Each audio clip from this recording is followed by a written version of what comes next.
or the over and back. Are you even going to worry about 3-second violation for the fifth or the third and fourth this year? Third and fourth, we will at some point, probably, Okay. week 3. I just yeah. with the shortened year, I didn't know if you wanted to continue it this year or not. I would say this year, the most important calls are going to be the traveling, the double dribbling, and the fouls, along with the possession. The other ones, because it is a more of a scrimmage type situation. Yes, you want to call them, but I would focus on as far as the violation issues, the fouls, the double dribbles, and the traveling, largely this year more than in other years. Referee partner. This assumes you have a referee partner, unlike in the last in the past where we've pretty much had 2 refs on every game. There may be games that you're going to be reffing on your own. But if you do have a referee partner, make sure you're keeping an eye contact so that you know where they're on the court at all times, so that you can have across the court coverage of the game, and you can also confirm calls. Sometimes you blow the whistle at the same time, and you have different ideas of what happened. Confer before you make the call. Be bold and don't be afraid to make calls. And first-time referees, we will make sure that there are 2 referees on your games. Yep. And I mean, the coaches and parents are going to have to understand that we don't have as many referees this year, and that it is an inner team game, so the stakes aren't as high as playing an opponent and the inner need to win the game. So hopefully they'll have a whole lot more grace on you. Chris, we covered that in coaches training as well. I told them, I said, they're not going to have all the angles that you do when you have a 2-person team. And so just, I told them, I said, understand that they're going to call what they can see, but their priority is player safety first, and then on down the list. But, they're only able to watch half as much. And so we definitely reinforced that to the coaches and reminded them that it's all your team, so no matter what, you win. So hopefully they'll understand that. Okay, communication. We're going to teach and encourage the players, warn them before they're going to get called on something. Watch traveling, watch a double dribble. You don't, especially the younger kids, you don't need to call it right away, but you're going to want to call it if it becomes rampant, if they're running across the floor with the ball, if they're take the ball in out of bounds without passing it in, those type of things. Don't be afraid to stop, teach. Tell them they're doing a good job or a nice basket, dribbling. Don't give high fives. Yep. That's the first time I will tell you that. Don't give high fives. Don't even give fist bumps, I would say. Nope. Just don't touch your kids unless you have to. Give them thumbs up. That's cool. Call them out by number, but yeah, it's going to be very different. We had to tell them not to shake your hands after the game either, but to just come up and thank you. So yeah, it's weird. Okay, positioning, and I'm going to I'll cover the positioning with 2 referees now. You want to keep diagonal, and let's see, let's go down. Okay, so when I say diagonal, I'm talking about if you have one referee here, the other referee is going to want to be here, so that you're getting across the court. If you have them both down low, you're not going to see anything out top. Actually, you're not seeing my. Oh, I'm looking at the wrong screen. So if one referee is up here, you want the other one here. Don't have them both down low. Don't have them both up high. If you're in one place, don't be roaming. But like some referees that we've had will start here and they'll start moving down. Well, if you're that other referee, unless you can communicate with the referee to stay back, you're probably going to want to go back. But please don't drift. The cross court is what you're going to get the most coverage of the game at the time. Let's go back up. If you can't see it, you can't call it. And this year, especially when you're refereeing by yourself, you're not going to be down low. So you're not going to see a lot of things under the basket. You're not going to see things from the other angle. So you're just going to have to make the if you're going to have to make the calls that you see. If someone questions, just let them know. I can't see that from where I'm at. When you are refereeing with a partner, you have an area. So let's go back to the thing. So if you're the referee here on the lead, you've got Hey, this. Chris, Yep. it was your other screen Oh, that you the mouse can. will move. Oh, you can see it There here. you go. Okay. Okay. See, I have a double screen, so I was not seeing it over there. Okay. Because when I'm moving over here, I can't see it on the screen that's showing. Yep, So but we can see the mouse moving now. Okay. So, yep. So if you're positioned here, you're the lead ref. You're responsible for this area. Let's see. Can I? No, I can't draw an arrow. So, so this section here, you're gonna, for this square here, and then the lane. You're responsible for the calls in this area. If you're the trail ref up here, you're responsible for down low, and then this whole section here up to half court. So your primary responsible as a trail ref to call the things out here, and the lead ref primarily here. Now, if all the kids, this happens in Upward a lot, are all in the other zone, you're not going to sit there and ignore the game. You can be calling things from the back end, because if a lot of the action's up close, the lead referee's probably attention is down low, and they're not going to see stuff up here in the lane probably.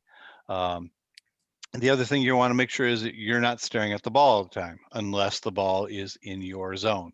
So if the ball's not in your zone, try not to watch the ball as much as possible. Look for the other things that are happening. I'm not saying you can't, I'm not saying ignore it, but your primary responsibility is not the ball at the point, it's for the other pieces of the refereeing. Okay, back to the trailing and lead ref. So if you are the trailing ref and the ball goes out of bounds over here, what was the lead ref should go all the way down the court and become the lead ref over here, because if they don't, the referee here is going to have to get the ball in bounds and then run down to the corner. So what you're doing is you're being nice to your referee partner. You're allowing that they're allowing you to take care of the ball situation out of bounds, and they're going to take that lead. So then you would be switching up the lead and the trailing referee. Now, if you are refereeing by yourself, and this is the point that I think I need to change Carlton's mind, is if you're refereeing by yourself, you're pretty much going to be standing at midcourt. Mm-hmm. And what Donna had told me is you want them over on the coach's side. The issue is you are now blocking the scoreboard or the scorekeepers pretty much the whole game. So my thought is to have the referees actually on the other side, midcourt. That should be, especially over by the window or the doors, away from the parents. And then if you make on the other side of the court, the middle section empty, then the referees will kind of be isolated from the crowd as well. Do you understand what I'm saying there? Yeah.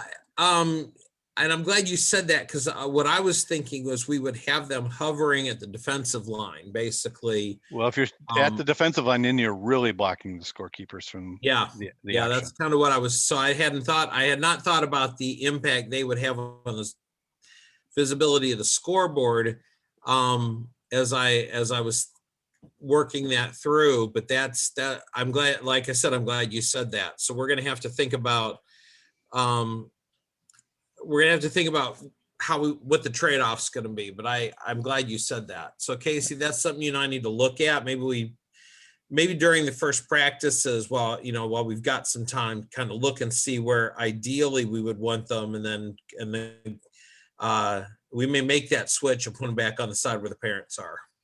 Yeah, So- and I think it's I mean, the referees could even come out onto the court a little bit more than they Yeah. normally would. I'll cover that right now. Yeah. So when I referee by myself, and let's say this is a scoreboard over here, I'm here when there's a transition. So I will move over to the sideline, allow the kids to go from one side to the other. And then let's say we're going to the right.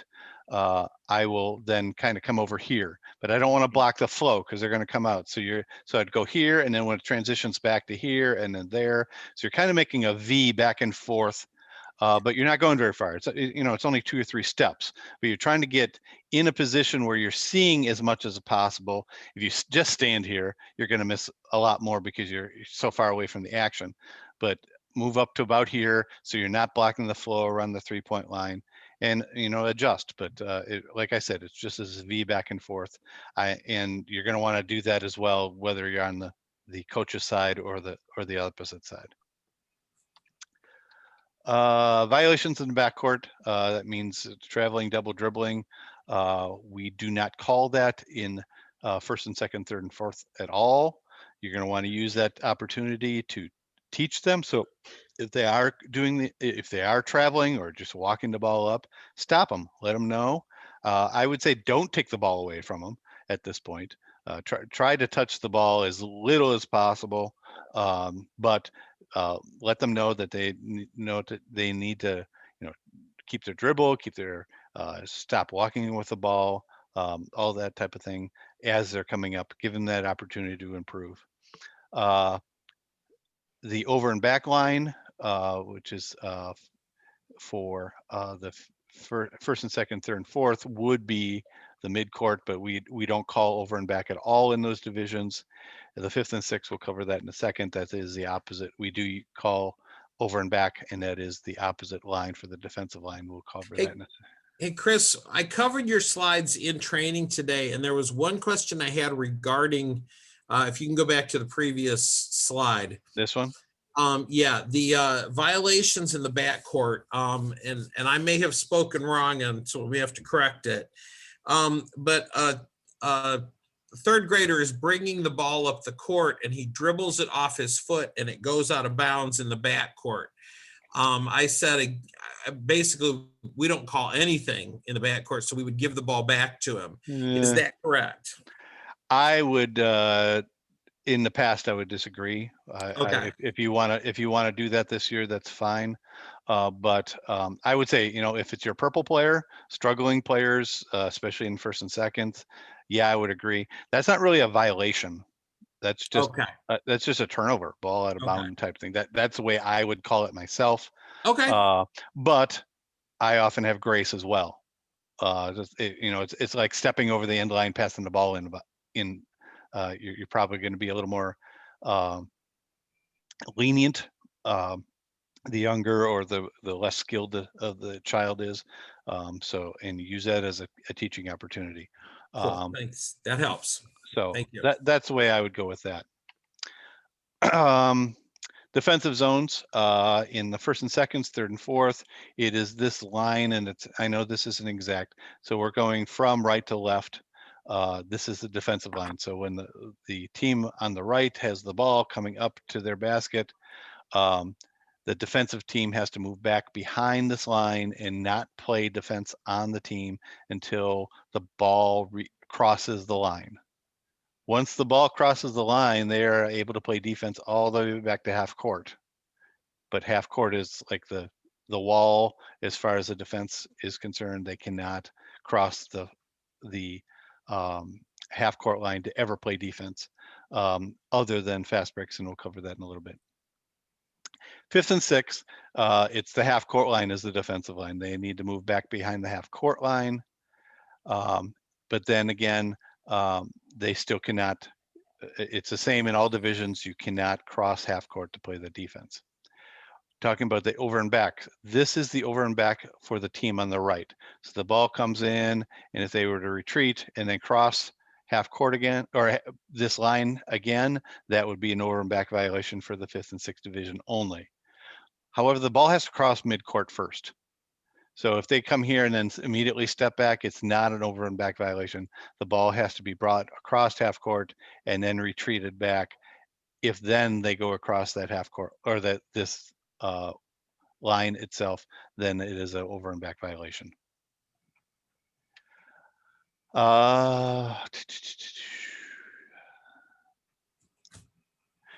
If you have any type of illegal defense, a foul or a ball out of bounds, and it's going back to the offensive team, or I guess it would be a kicking violation. So if a kid basically sticks their foot out to kick a ball or to stop a ball with their leg, that is a kicking violation. In any one of those situations, you bring the defensive team back behind the defensive line, give the offense team the ball back behind the defensive line, and start the game over. The only situations that you wouldn't do that, at least as far as upward is concerned, is a ball out of bounds. If the ball goes out of bounds anywhere, that it should go, the ball should be brought in where the ball goes out of bounds. The only situation that we don't do that in upward is if it's in the lane underneath the basket, because those baskets, especially on the younger kids, are lower. It's harder. It's very easy for them to throw and hit the back of the backboard and have it bounce back. We pull the ball out of the lane and along the end line.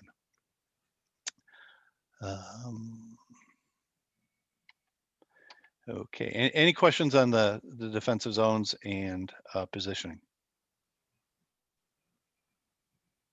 Okay, taking the ball out of bounds. Oh, I covered just part of this.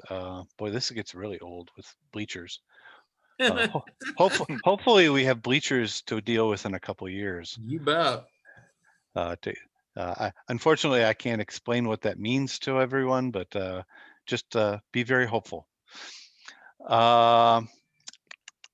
Okay, at the beginning of the period, or if the ball goes out of bounds, take the ball out. Don't worry about the end line too much.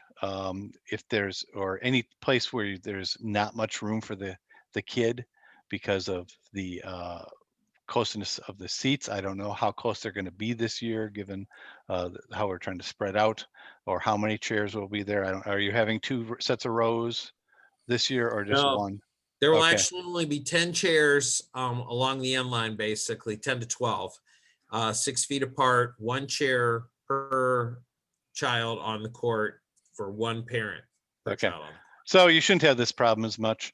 So make sure that behind the line, do make someone throw it in. Don't let them bring it in. One thing that you often get, especially, well, some coaches like to have their designated inbounder and designated point guard for the period. And that's wonderful. It's teaching them those skills. Unfortunately, the clock is running. So if you have 2 kids there and one of those, you know, it's not one of the kids that's supposed to be there, and the other kid is all the way down the court, just have the 2 kids there, bring the ball in. If there's a lot of kids there, you often get a, give me the ball, give me the ball, give me the ball. At that point, try to, choose one of the kids, send the rest down, say, I only need 2 to get the ball in, and don't make this a popularity contest.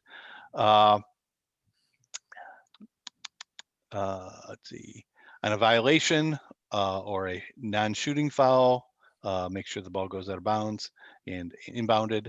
On any one of those cases, like I said, take it back past the defensive line, so it's an uncontested inbounds. Often if you have a legal defense, in that situation, I just give the ball to the offensive team back up in the above the defensive line, and just start the game from there. Just make sure that the other team is ready so that, if only one kid with the ball knows what's happening, they can become a big offensive threat. So make sure that the other team's prepared. And I already covered under the basket. And I just covered that. The big reason with, taking the ball out of bounds in like a illegal defense situation, or even a defensive foul that's a non-shooting foul, you could also do that as well, is that it just takes too much time getting 2 kids over to the side to inbound, as opposed to just getting the ball up top. We have that running clock still, and as much ball game that you can get in, the better. Once the defensive team gains possession, tell the opposing team to get back on defense. Stop the play if necessary, but do not, especially if the ball is being defended in the backcourt. So just stop the play. And even at 5th and 6th, if the team's playing defensive in the backcourt and it stopped the person from dribbling the ball up, clear the team out and give that person their dribble back. It's not a violation. What you can consider is it was an illegal defense in the backcourt, and therefore we're restarting it from there. If there's a fast break, don't stop the play. Don't, I understand in some upward leagues that as soon as the possession happens, they basically blow the whistle and get everyone back and pretty much stop all fast breaks. Fast breaks are part of the game. The hardest thing though is, what truly is a fast break. And it's, when you're taking the ball from one end all the way to the other, and you have a significant numerical situation. So you got a 2-on-1 or a 3-on-2 type situation, where the person with the ball really has a good opportunity to make it to the basket before the defenders can get back. That would be considered fast break, or somewhere where they get the ball and they immediately throw up to someone that is streaking down the court to get to the basket. At that point, you don't want to stop it. You want the game to keep going. However, if the ball is being passed up, as long as the kid's not standing right in front of the ball passer, if the ball is intercepted, that's fine. But if you have, the big kid right in front of the little kid who throws it up and he just stands up there like he's doing a volleyball block and stopping the ball from going up, they need to actually attempt to get back on defense before they're actually allowed to play defense on the fast break. Now, the fast break can, as I often say, the fast break is when anyone can guard anyone anywhere on the court. You don't have to worry about what color bands they are. You don't have to worry about that it's behind the defensive zone. As long as the fast break is established and that's what you are considering it, and if if it's questionable and you're considering it a fast break, I would just let them just yell out fast break, so that the coaches know that those rules are applying on who can defend and where they can defend. If the defensive team gains possession on the ball and then the ball is grabbed by the opposing team, do not call a jump ball. And once the defense has the ball, the possession is switched and they need to get back on defense. We are still using color bands: blue, red, green, orange, purple. That's the order that we have them in. I do understand that there are teams with only 8, Carlton? Yes, and we have a new color too, which is yellow. So if they're using the Velcro color bands, you'll see yellow instead of purple. So Okay. a lot of different things this year, but yeah. And given the fact that even teams with 10 or even 12, kids are going to get sick. Kids are not going to be able to make some weeks. So you're often going to have teams with only 4 on one side or the other, or both, even maybe down to 3, depending. I mean, if you only have 7 kids, especially a team with 8, you would easily have only 7 players. So that's something for the coaches to worry about, but make sure that they are guarding their own player. We'll cover that in a little bit. Don't worry about mismatches, especially this year, being it all in one team. But you are going to want to make sure that they're staying close to their offensive player. Illegal defense. Yep. One quick thing on the color bands as well, because again, the touch factor, we don't really want coaches handling sweaty shoulder bands coming off of players, and we're still working through the details of how to handle it, but we may have, most of the color bands won't change during the game, but you may have a player where you may have a situation where the coach says, hey, yellow is guarding orange this period because we're not changing their color band. And they tell you that. Color bands, especially this year, are at the lowest level of your call priority anyway. But, so blue's guarding blue, red's guarding red, green's guarding green, but it's orange and yellow. Okay, I got it. And just work with the coaches. We're trying to minimize contact as much as we can. That sounds like fun. Yeah, they shouldn't get the whole team out of sync. It just may be that you have, you may have a situation where it's 2 different colors for a period. Okay. Right. And if they have a blue player on one side and a blue player on another side, and then they say, oh, hey, red's going to guard blue this period, and then green's going to guard blue on this. That's not what we're looking for. It's like one side has 5, the other side has 6. So that sixth player on the one side is wearing a yellow armband. And when they come in, the coach says to you, okay, this yellow player is going to be guarding the purple player on the other team.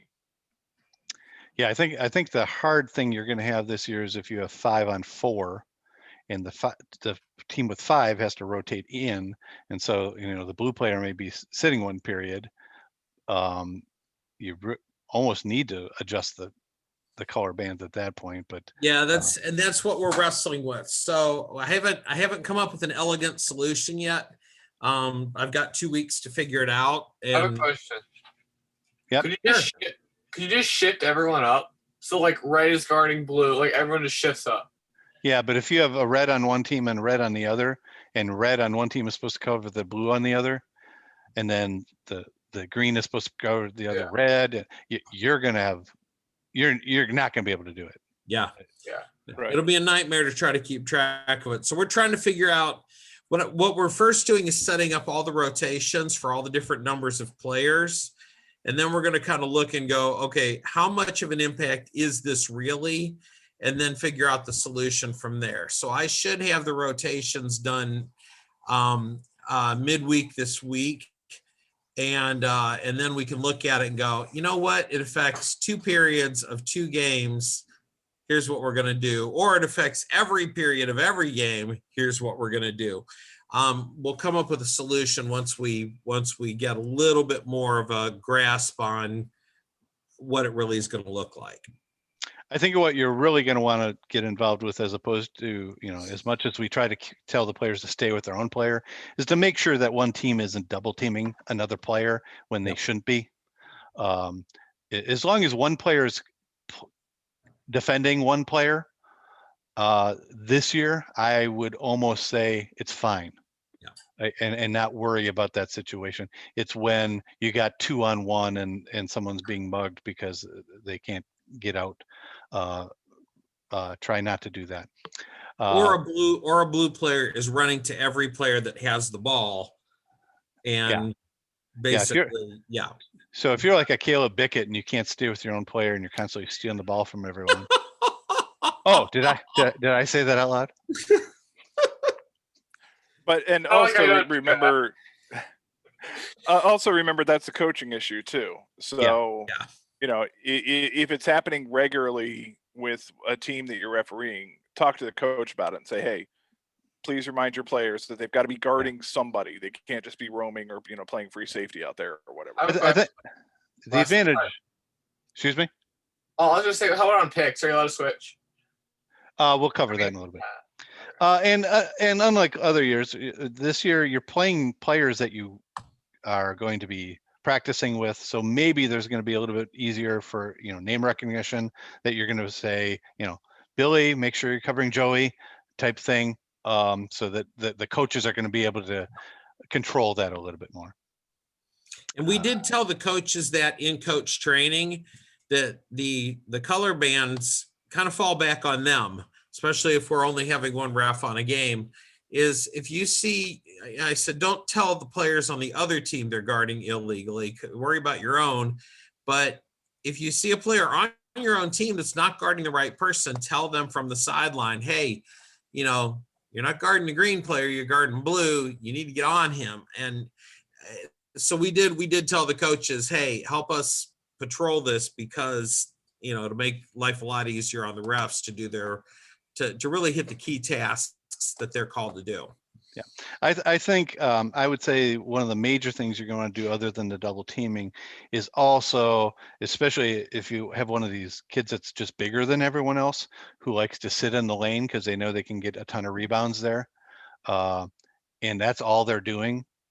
Let them know, you got to be with your player. Now, if they're standing right next to their player, that's one thing. But if their player's out on the perimeter, make sure that they're, not taking advantage of it. If they're sitting there the whole game, getting every rebound because they're not guarding their player on defense, call that illegal defense. Give it back to the offense at that point. You're going to want to let them know that, especially as they move up into divisions where we get lane violations. The first week when the kid that's been swapping up every rebound, that they have to play with a lane violation, and all of a sudden they realize, oh, I can't stand here the whole time. So you're helping them learn better that way. Help defense. 3 times when you can play help defense, and picks or screens is the number 1. So if a player is defending someone that is involved in setting a pick or screen, they may help the defender to defend the ball. So basically it's a switch, but it's not a permanent switch. They should switch back once the defender that got picked or screened off gets back to the person they're defending. Now, like we've said, it's probably a little less important this year as long as players are, really doing one-on-one, and maybe a permanent switch might work a little bit better, but you're going to have Casey work with you on that as the season goes. Maybe that's the best solution, but the rule is they should be getting back and switching back. On fast breaks, as I've covered, anyone can guard anywhere on the floor, and it is your discretion on what a fast break is. So if it's questionable, let them know that, let the coaches know that it's a fast break situation and those rules apply. And then in first and second, third and fourth, if the ball is in the free throw lane and the player is within an arm reach of their player, they can help defend. Doesn't mean they can come across the lane. That doesn't mean they can come rushing, take 2 steps over to block the layup. They still need to be in the proximity of their player, and it should be within a step or 2, arm's reach or arm's reach and a half. I mean, you're not going to want them touching or having to be that close. They can take a step over to help, but 2 steps is too many. Fifth and sixth, this can happen anywhere within the 3-point arc. But the ball has to actually cross over into the 3-point arc. They can take 1 step to the side to help out. They can't take more than that to play help defense. Otherwise, it's an illegal defense. I don't know if you're going to have the situation where you've got the because it's not the competitive, intense game that an upward game can be. I don't think you're going to have one coach telling their player to stand out on the perimeter to bring their defender back because you're playing your own team. So I don't think you're going to have to worry about that situation of someone intentionally trying to pull one of the better defenders away from everything. And one thing to keep in mind about all of these, as Chris is about to get into here with flow of the game, if you see something it's not incredibly disruptive, don't break up the flow of the game just to call it strictly by the letter of the law. If it's becoming a problem, address it with the coaches. Mhm. If it's obvious, one player's person they're supposed to be guarding is on one side of the 3-point line and that player is down in the lane, yeah, correct that. But if it's close, if somebody doesn't get back quite fast enough on a switch or something like that, let the game flow instead of just constantly stopping it with whistles. And unlike in the past, I think you want to use the feedback from the coaches during the game more this year because it is their own team that they're coaching against and coaching with. That, if they want more traveling called, then feel free to start calling more traveling, or, if they're saying, this is happening or that's happening, bring both coaches in together and work on those things as opposed to one coach trying to get a competitive advantage by complaining about calls being made or not being made. Hopefully they're going to start seeing things a little bit more from a global perspective of the game, having team players from on both teams. You're not going to, they're taking advantage of this. They're cheating, that type of mentality. I think you're going to have a lot less of that this year to deal with, and work with the coaches on what they're trying to see or what they're trying to get their team to do a little bit more.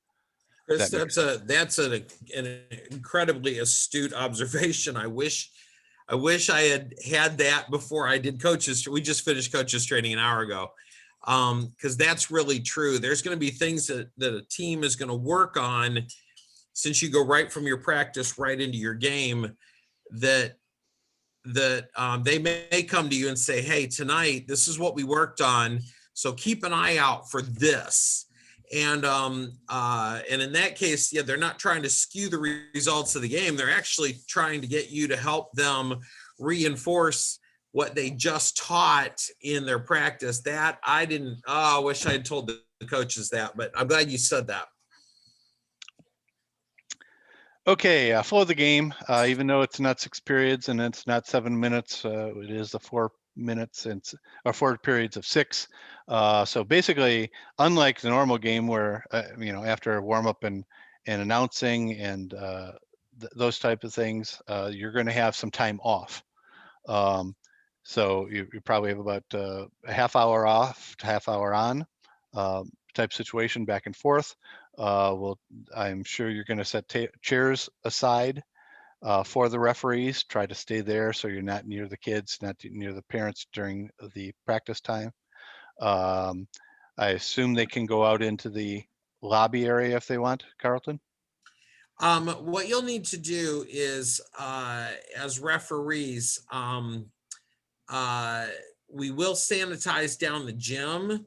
So we'll figure out if you're staying for a second session, what to do regarding where you should go. But as far as, I don't want to send you out where the kids are assembling. But that's, we'll look at that and figure out where you guys, maybe just stay at your seats since, and you guys stay, we clean down the gym around you. I had not thought about the refs that are staying. All parents and coaches that are doing back-to-back sessions have to leave the building and recheck in, but leaders do not. And in this case, you're more of a leader than you are a participant or a coach. So we'll figure that out if you're staying for multiple sessions where we should have you. But Carlton, would it be possible to get one room in the back hallway open or no? I'd rather not do anything with the rooms that then they have to clean before Sunday morning. So it's probably easier. My hunch is it's probably easier for us to put 2 chairs on each court over by the clock. Right. And the refs just stay there. Because we can clean around. I mean, we're not scouring the whole gym. We're just simply wiping down the high touch equipment. So or maybe up on the stage. Pardon me? Maybe up on the stage. Maybe up on the stage would be another place we could look at too. Yeah. So let's plan on you and me kind of walking through that on night 1 while the teams are practicing, because they have a whole practice the first night. But Right. you and I can look at the logistics of that, kind of figure out where we want it to be. And then for the next week, we'll be ready to go. Encourage players. I think you're going to have less problems with this year than in the past, because there's probably going to be less rotational situations, especially if they have even number of players on each team. If it's 5-on-5 the whole game, just as soon as they're ready, give them a little bit of a break to go back to their coach and then come back out. Just try to keep the game going, because as soon as the clock stops and it's reset, it's going to be start again. So the more time they spend on the sideline talking, the less playing time they have. So encourage the coaches to get the players out. I don't know who's praying this year, probably Carlton. Get the players out there. Do not let them handshake. And get a coin toss to determine who's going to get the ball first. And then line them up, get the defensive team back behind the defensive line, get someone inbound the ball to the other offensive player, and keep the game going. Score is not kept for first and seconds, so don't worry about, I don't know if we'll even have scorekeepers at the center court for first and second. Third and fourth, fifth and sixth we do, so let them know when the basket's made. We do count 3-pointers in all divisions. Do keep track of possession. The scoring table will not, so you need to know whose possession it is. So the team that gets the coin toss at the beginning of the game gets the ball first, so the other team has possession. So if you're going to do it I do it with keys in my pocket, and whatever team has possession, that's what pocket I put it in. Other people use like a rubber band around their wrist. Others use a ring, and especially if you're with another referee at that time, make sure that they're keeping possession as well. Since it isn't opposing teams and it's the same team, you may want to, get the coaches involved to help if you forget which it is. There's been many times where I forgot to switch the keys or I forgot who had possession, just to confer with them. I don't think they're going to try to take advantage of the situation. So just make sure that you are alternating who has possession. I wouldn't worry about blowouts this year at all.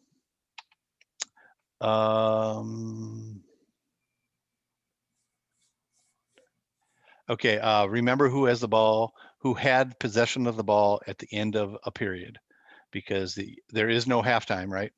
No, Carlton? there's a 1 minute halftime possessional change to start the second half, but at the end of Okay. the first period and third period. Okay. Yep. Keep track of who had the ball, because they will keep the ball they will start with the ball at the beginning of the next period. At halftime, whoever lost the coin toss at the beginning of the game will start with possession, or will start with the ball at halftime. And then no matter what the possession situation was before, you would switch it to the team who is defending to begin the second half. If the buzzer goes off while the ball is in the air from a shot attempt that does not go in, whether it goes in or not, put it this way, the offensive team has given up possession. So the ball will be the defensive team's at that point.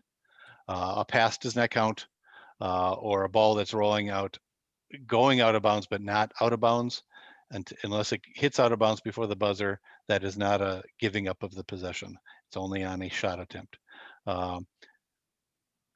We don't encourage crazy half court shots or full court shots in some cases, but at the end of the halves, since there is no, it has no bearing on who has possession at all, they can take their half court shots or crazy half court shots if they want.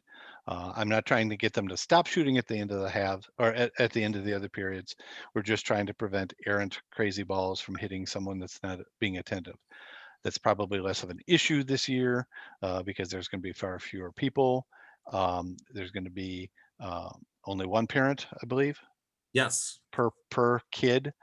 So unless you have more than one kid playing at a time, you only have one parent in at the time, and hopefully they're paying attention. If they're not paying attention, I don't know why they're there offhand. That's just me speaking. And there won't be any seats behind the hoops this year or, Yeah. or alongside the hoops. But I've seen half court shots not end up anywhere near the that's basket. true. Yeah, half court shots can go anywhere. So don't worry about stalling. I wouldn't even worry about any of the stalling rules this year because it's not a competitive team against team situation. We do call fouls at all levels. So we have three free throw lines, and you can see where each one of those are. The 5th and 6th will be on the black line, and then there's 2 sets of lines up from that. I don't recall the colors offhand, but make sure the 3rd and 4th are at that middle line, and the 1st and 2nds are at the closest line. They must start from behind the line, but we do not call a line violation on the shooter if they land across, making the shot. A lot of these kids, it's all they can do to get the ball that far, and we do not call a line violation as long as they're not jumping across the line and then heading to the basket trying to get the rebound. They have to wait till the ball hits the rim before they can make any further progress. If there's less than 30 seconds before the end of a period, send everyone back to the shooter to the bench and have the shooter shoot by themselves, because it's going to take you more than 30 seconds to line up all those kids, get them to where they need to be, and shoot the ball. If there's time left on the clock, the period is over. That just gives the coaches a little more talking time and get ready for the next period. Let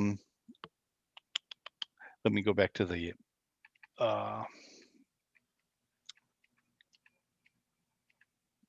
okay, here's the lane. So on a free throw shooting situation, obviously the team with the ball is going to be, the shooter's going to be back behind whatever line they're shooting at. And you need to get 3 kids on each side. So you're going to have a defender, offensive player, defender, and the same over here, defender, offensive player, defender. There are spaces to be used when you're using 5th or 6th or 3rd and 4th. You can use those spaces just fine. 1st and 2nds, that other the 3rd defender would be, or the defender up top would be, would be right at that line. So you're going to want to scrunch them down. There's a what's called the block, which is a black rectangle, solid black rectangle. They need to be above the block. So make sure that that you're scrunching those 3 kids in there in between. They can't be hand fighting. They can't be pushing. They should only be able to put their hands straight out or straight up, not in front of anyone else. Let's go back to the free throw.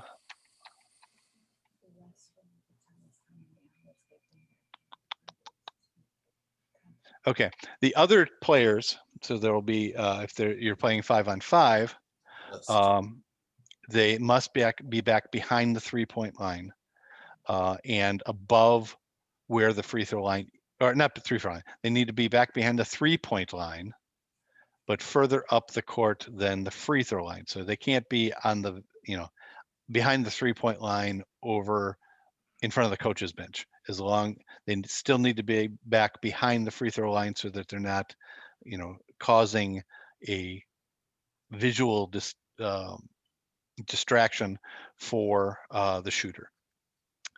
On a shooting foul where the ball goes in the basket, there is only 1 free throw shot. Let them know that there's only 1. If there's a 3-point foul where the shot goes up behind the 3-point line, they get fouled, the ball doesn't go in, they get 3 shots. Let them know all the time how many shots are remaining. If it's not the last of the free throw shots, just tell them to relax and just have the shot happen. The rules for that we play by, which is the IHSA rules, are that the ball has to hit the rim before anyone on the lane can enter the lane to retrieve the ball. Or wait a minute. No, actually that changed, didn't it? Right, it's the yeah, the people along the sides can leave on the release. The release, Yeah. yes. It used to be the the shooter and players behind the 3-point line can't cross those lines until it hits the rim. Yes, it used to be everyone had to wait, but I think about 2 years ago they switched it to the people on the lane can enter as soon as the ball is out of the hand. Now, if the shooter fakes, that's actually a violation on them. I don't know if we want to call it or not. I would just reset everyone. Don't count the lane violation against the team. So if the defender goes in before the shot's attempted, or somebody behind the 3-point on the defensive team, and the ball doesn't go in, the shooter gets to shoot that shot again. If the offensive team goes into it, the shot, whether it goes in or not, is not counted. That the free throw possession ends, and the defensive team gets the ball. Let's see, is there anything else on that?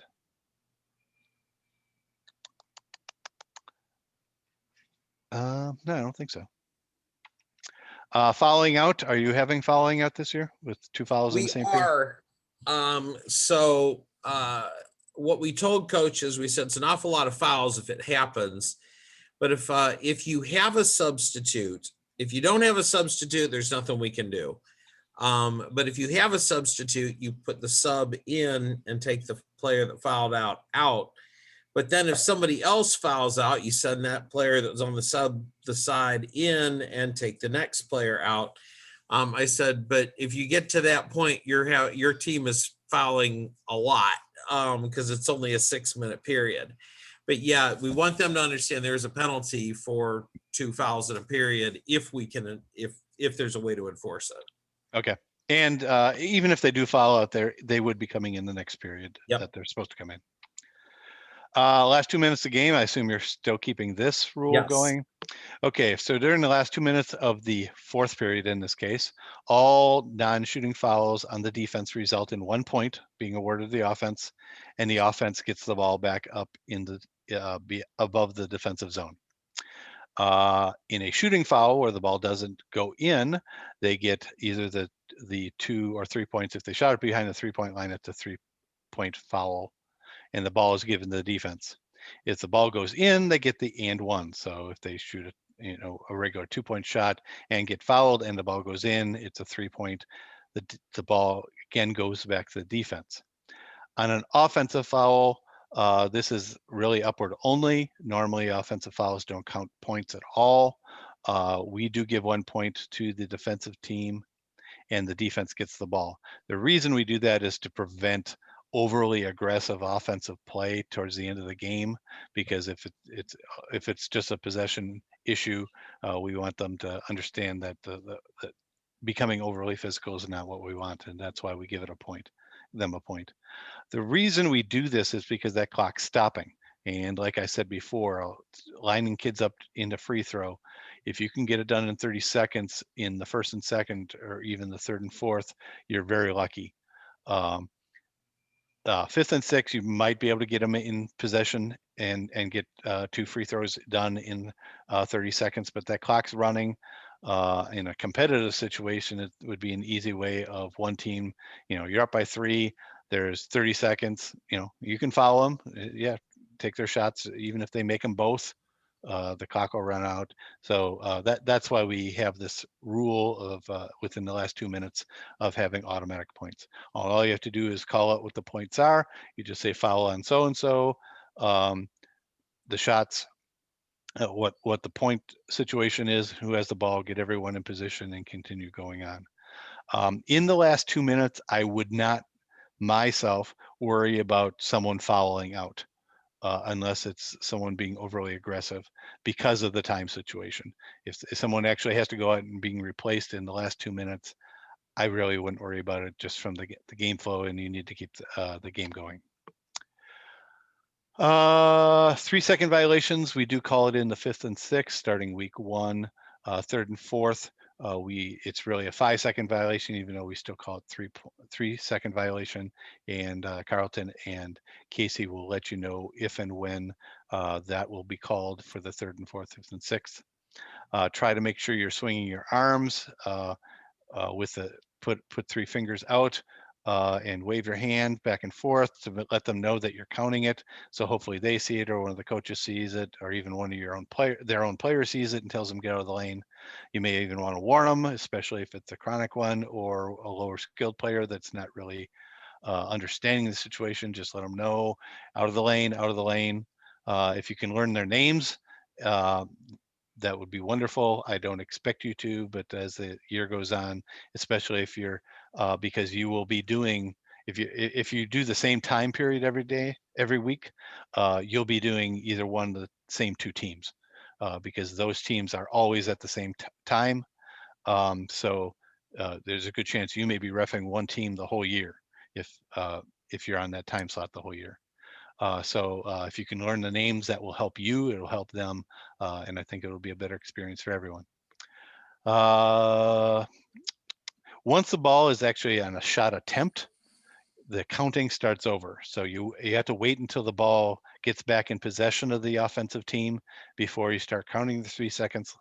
When I was a kid, if the ball had to hit rim or backboard before it could be considered the clock to start over, as long as the shot you think the shot was a shot attempt and not just a simple pass or throwing the ball somewhere, that clock starts over. So you can actually pass the ball to yourself if it appears to be a shot attempt.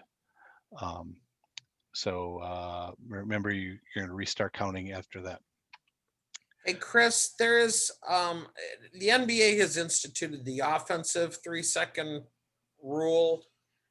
Is that filtering down to IHSA, or is that still just simply an NBA thing? You mean the defensive 3-second rule? They already have an Yes, offensive. I'm sorry. Defensive 3-second rule. Sorry. That's more of I don't think it's come down yet. Okay. I think that's in an effort to balance what they can do on a zone situation. Well, the NBA used to not allow a zone. They are allowing some limited zone. And I think that was a way of them curtailing a little bit more of a strict zone, Okay. even a situation where they're not playing zone. Safety. We need to keep the kids safe, not just from COVID, but from overly rough play. So don't let overly rough play happen without you calling whistle. If we are starting to do overly rough play, make sure you get the coaches involved so that the kid can really understand that they can't just push someone around. If there is a tie-up, call the jump ball quickly before any wrestling match happens. If the defender immediately pulls the ball away, as long as they're not dragging the other kid with them, it's perfectly fine.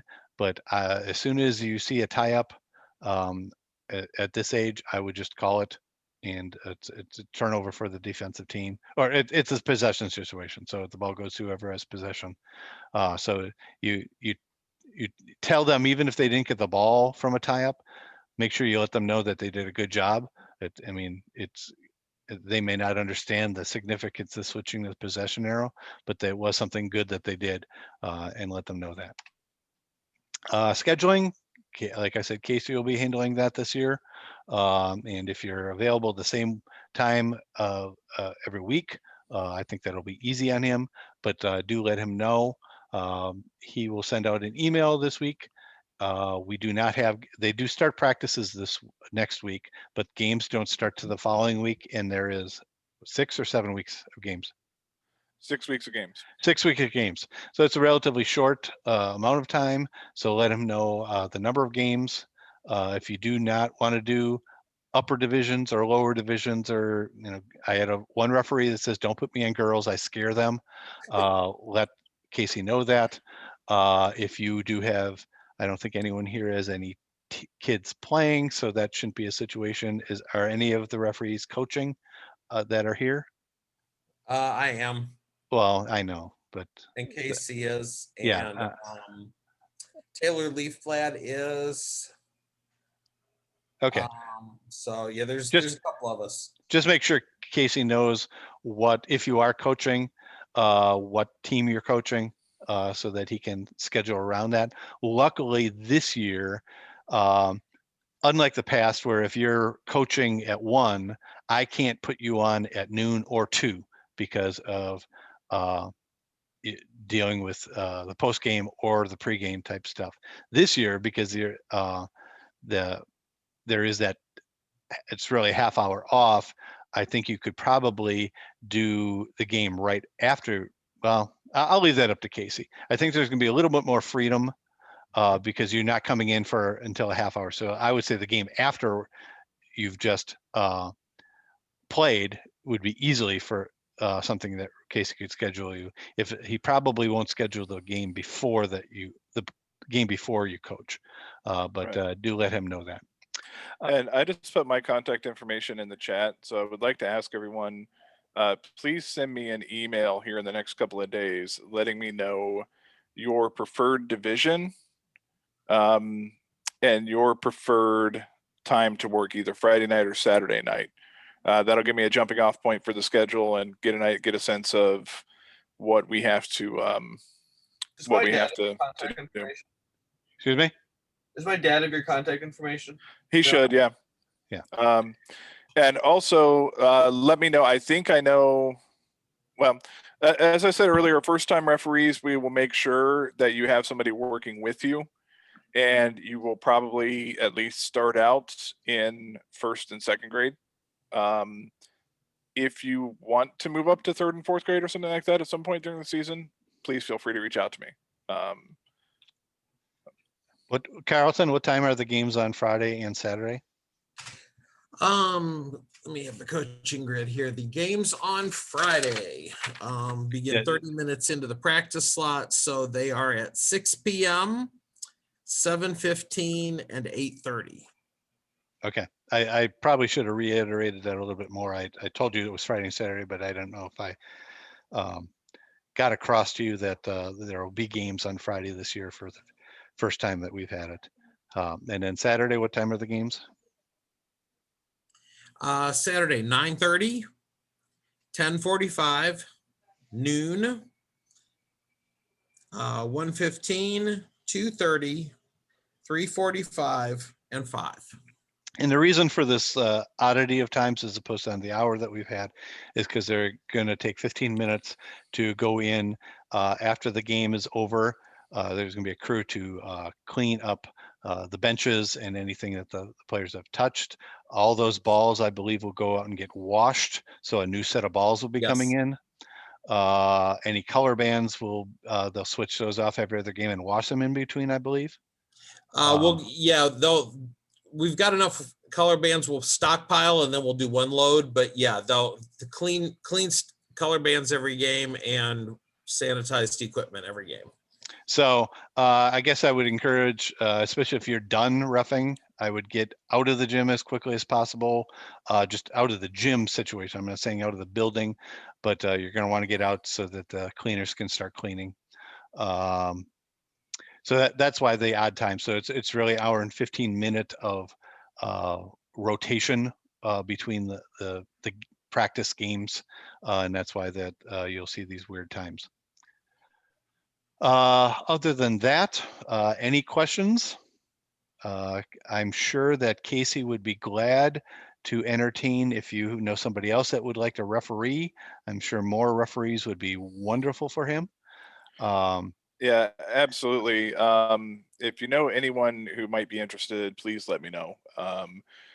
Basically high school age or older, we would occasionally make an exception for someone like Caleb Bickett, who's, been around the program for so long, things like that. But, generally speaking, high school age or older, please feel free to hand out my contact information, have them get in touch with me. Casey, Rebecca and Sophia Alexikos will help at some point when they're home on the weekends. They've asked me to send them the schedule. So just so you know, that's another couple. Great. That Yeah. I could go pick them up if you need to.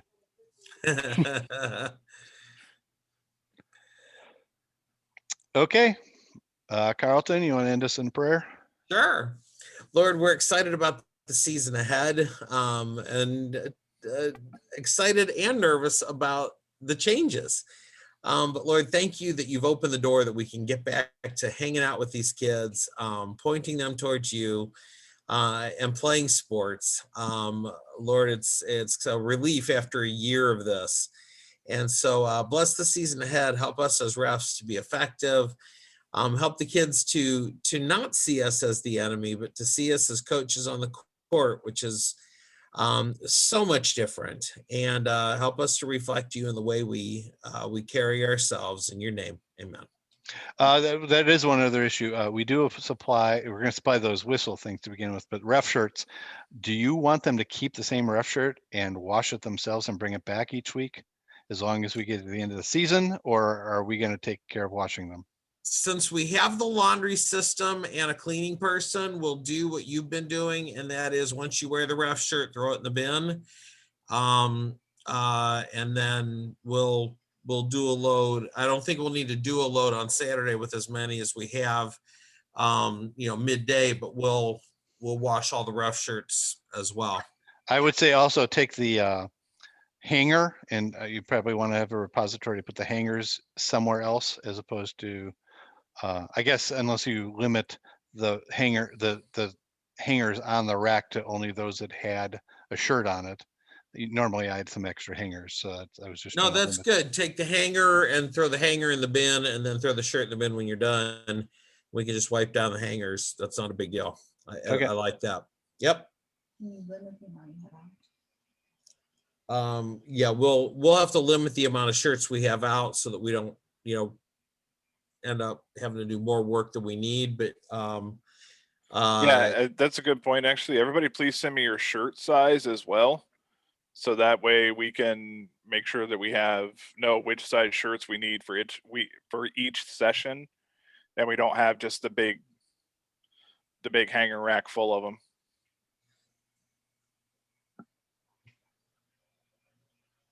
Okay, everyone. All right. Thank you, Chris and Casey. Appreciate it. Have a good day. Refs for volunteering. Yeah, everyone take care. Thank you. Goodbye.